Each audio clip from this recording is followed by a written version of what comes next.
तो इससे पहले मैं आप लोगों को बताऊं कि सेथ रॉलिंस, फिन बैलर और सैमी ज़ाyn के मैच में क्या हुआ। मैं आप लोगों को बता देता हूं कि रॉ में और क्या क्या हुआ है। आज के रॉ की शुरुआत की Seth Rollins, Paul Heyman, Bron Breakker और ब्रॉन्सन रीड ने। कमेंटर कुछ भी कह सकते थे, लेकिन कमेंटर ने और डब्ल्यूडब्ल्यूई ने अपने फैंस को हिंट देते हुए ये कहा कि ये देखो सेथ रॉलिंस जैसे आ रहा है, ऐसा लग रहा है जैसे शील्ड आ रही है। शील्ड का नाम यहाँ पर आया, यानी कि ये क्लू है कि शील्ड अब डब्ल्यूडब्ल्यूई में कभी भी आ सकती है। उसके बाद सेथ रॉलिंस रिंग में आए। Seth Rollins, Bron Breakker, Paul Heyman और ब्रॉन्सन रीड। पॉल हेमन ने ये कहा कि मैं तुम लोगों को सबसे मिलवाता हूँ कि मेरे साथ कौन कौन है। सबसे पहले इससे मिलो, ये है डब्ल्यूडब्ल्यूई का फ्यूचर, जो कि रेसलमेनिया 45, 46, 47, 48 और आने वाले कितने रेसलमेनिया को मेन इवेंट करेगा। ये है डब्ल्यूडब्ल्यूई का अब तक का सबसे स्ट्रॉन्गेस्ट सुपरस्टार और इसका नाम है ब्रॉन्सन रीड। और ये कोई प्रेडिक्शन नहीं है, बल्कि मेरी तरफ से एक स्पॉइलर है कि ये डब्ल्यूडब्ल्यूई का सबसे बेस्ट सुपरस्टार बन के दिखाएगा और उसके बाद आने वाले रेसलमेनिया को ये मेन इवेंट करेगा। ये देख लेना। वैसे पॉल हेमन की ये बात तो मैं भी मानता हूँ कि ब्रॉन बेकर के अंदर सुपरस्टार बनने की, बड़ा सुपरस्टार बनने की काफी काबिलियत है। लेकिन फिलहाल प्रोमो की तरफ चलते हैं। पॉल हेमन उसके बाद आते हैं ब्रॉन्सन रीड की तरफ और कहते हैं कि अब तुम लोग इससे मिलो। ये है ब्रॉन्सन रीड, जिसने कुछ महीनों पहले सेथ फ्रीकिंग रॉलिंस की हालत इतनी खराब कर दी थी जितनी सेथ रॉलिंस की हालत कभी भी रोमन रेंस और सीएम पंक नहीं कर पाए।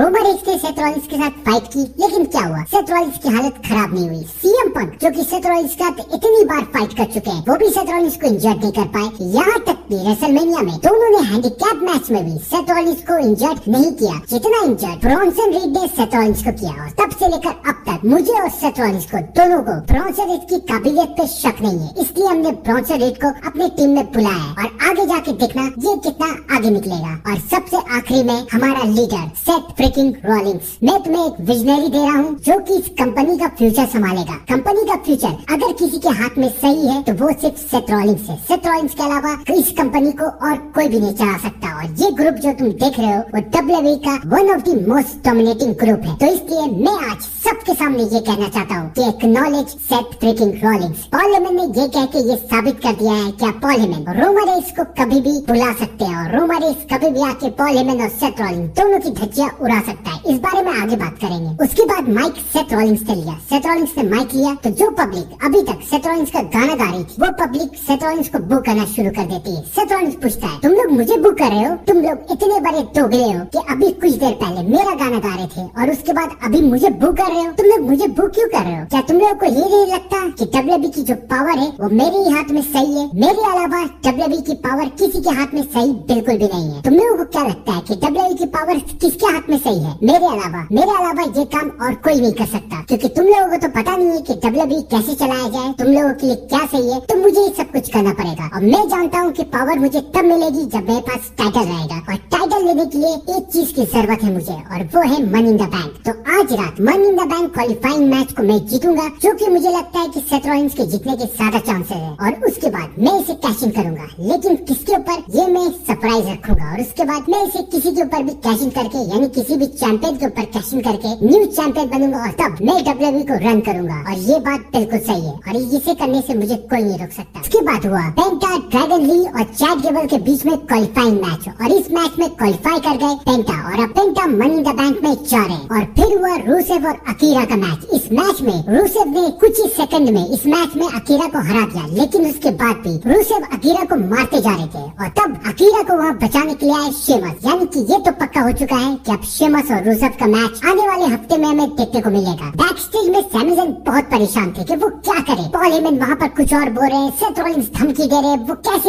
किसका मुकाबला करेंगे। उन्हें वहाँ जाके कुछ बोलना चाहिए था। तब वहाँ पर जे उसो आते हैं। जे उसो सैमी ज़ाyn को समझाते हैं कि कुछ भी बोलने का कोई फायदा नहीं है, तुम क्यों कुछ बोलोगे, तुम्हें कुछ नहीं बोलना चाहिए, अपना दिमाग लगाओ और जाओ money in the bank qualifying match में जीत के आओ और अगर तुम्हें मदद चाहिए होगा तो मैं तुम्हारी मदद जरूर करूंगा। और फिर हुआ टैग टीम टाइटल के लिए मैच। ये tag team triple threat match था टैग टीम टाइटल के लिए, लेकिन न्यू डे ने सबको हरा के अपने टाइटल को बचा लिया। उसके बाद वहाँ पर जे उसोस आए। जे उसोस अपने money in the bank match के बारे में बात कर रहे थे। जे उसोस और कॉडी रोड्स का मैच हो रहा है लोगन पॉल और जॉन सीना के साथ, लेकिन इससे पहले जे उसोस कुछ कह पाते वहाँ पर आ गए गुंथर ने जे उसोस से कहा कि पहले बात तो मैं तुम्हें कांग्रेचुलेशन करना चाहता हूँ क्योंकि तुमने लोगन पॉल को हरा के अपने टाइटल को बचा लिया। मुझे उम्मीद नहीं थी कि तुम इतने लंबे टाइम तक चैंपियन रहोगे, लेकिन तुम चैंपियन हो। और दूसरी बात मैं तुमसे ये कहना चाहता हूँ कि तुम्हारे अंदर बहुत अच्छी क्वालिटी है। जब भी किसी दोस्त को तुम्हारी जरूरत पड़ती है तुम उसके लिए फाइट करने के लिए चले जाते हो। ये क्वालिटी एक अच्छे इंसान के अंदर है, लेकिन ये क्वालिटी एक एक अच्छे चैंपियन के अंदर नहीं है। मैं जानता हूँ तुम्हें ये बात समझ में नहीं आ रही होगी, क्योंकि तुम एक चैंपियन हो ही नहीं, तुम तो गलती से चैंपियन बन गए थे। लेकिन कोई बात नहीं, इस गलती को मैं सुधार दूंगा।